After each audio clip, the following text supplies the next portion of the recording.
Yeah, I wouldn't be surprised if there are countries doing it, athletes at a high level in the UFC perhaps, as well as in professional sports in general. Didn't John Jones block you? Mm-hmm. I don't think he likes me. What did you do? Well, I guess it's just I've made a few videos just dissecting his case and giving my opinion on what I think he did, and he just doesn't like it, obviously, because it's just bringing up shit that is in his past that he doesn't want dug up, I guess. This is the stuff about the drug testing. Yeah, because there was that whole debacle with the the pulsing and the turinabol metabolite and what. Yeah. What's your take on that?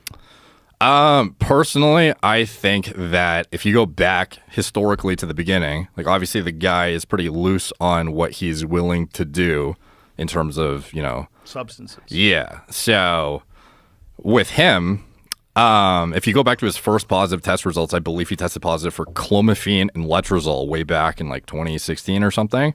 So if you look at those two drugs, one of them is an aromatase inhibitor that you would use to prevent gyno formation usually. And then Clomid is like a fertility drug you would use to restore testosterone production, or in women, you use it to aid in fertility.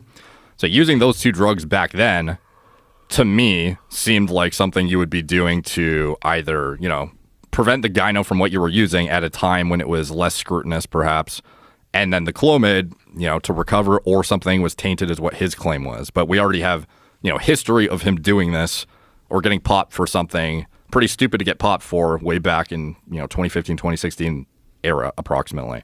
After that, he tests positive for turinabol, and then thereafter the pulsing. But the thing that's interesting about that is when Nowitzki talks about this pulsing M3 metabolite, he refers to, well, it's not him, he's just reiterating the research, and it's ultimately they use this reference point of Clomid pulsing as a kind of a proxy to exemplify, look, here's a drug that stores itself in fat tissue and pulses over time. So they use Clomid as an example of because they can't just give a human a shit ton of turinabol and like try and figure out if this is going to work or not. So they give them this fertility drug, or they've looked in the data and parsed out this information about Clomid pulsing, and they use that as a reference point for like, look, there's a drug that can pulse over time. But the interesting thing is John Jones literally popped for Clomid before, but he's never had that pulse. So he has this turinabol that keeps pulsing, but the Clomid they use as the reference point of a drug that can pulse never pulsed for him. But didn't he say that the Clomid was from tainted food? Yeah, but he still got it in his system. So it's like, if you ingested Clomid, why is that not pulsing? What causes something to pulse? Explain pulsing to people that don't know what we're talking about. Like the idea would be that metabolites of these hormones, like first of all with turinabol, after Icarus came out and like shortly around that, the Rodchenkov is the one who came up with the M3 metabolite test and like extended the detection window of turinabol. And that's actually when I mentioned the Summer Olympics and how many people retroactively got their medal stripped or they got popped for the Summer Olympics for like 12 years in totality.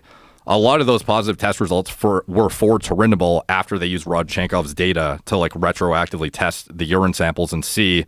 They thought at the time it was undetectable because they got it out of their system based on the current detection windows. But then when Rodchenkov came out with his data, and when they went back and tested it using his assay, you could figure out, past that date, they actually detected for that, the longer term metabolites.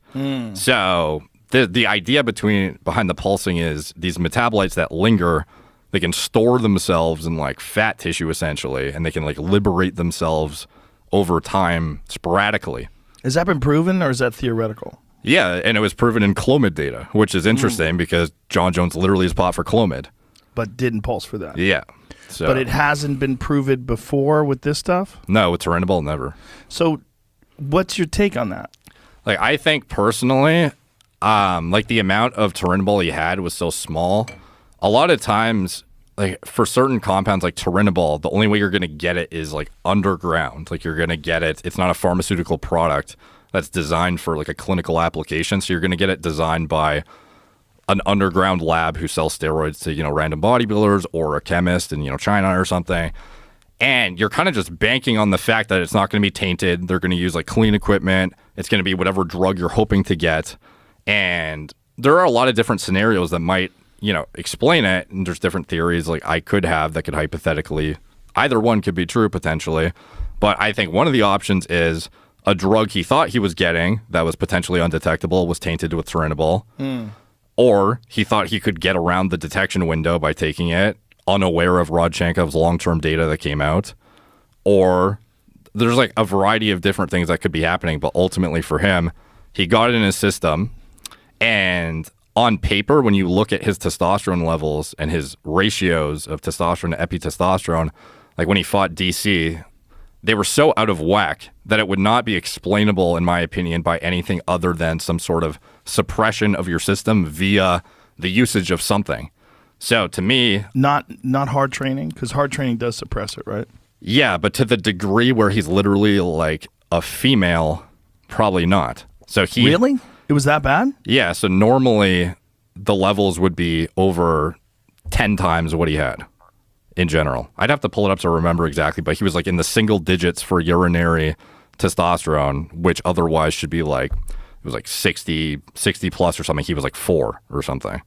And it was multiple data points of his testosterone being single digits to a point that would indicate significant suppression, in my opinion.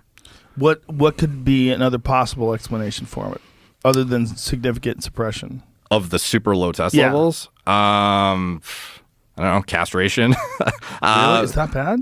Yeah, it was pretty fucking bad, dude. It was like the equivalent of you only have your adrenal glands producing testosterone, basically. Like your balls are essentially non-functional. But explain this then.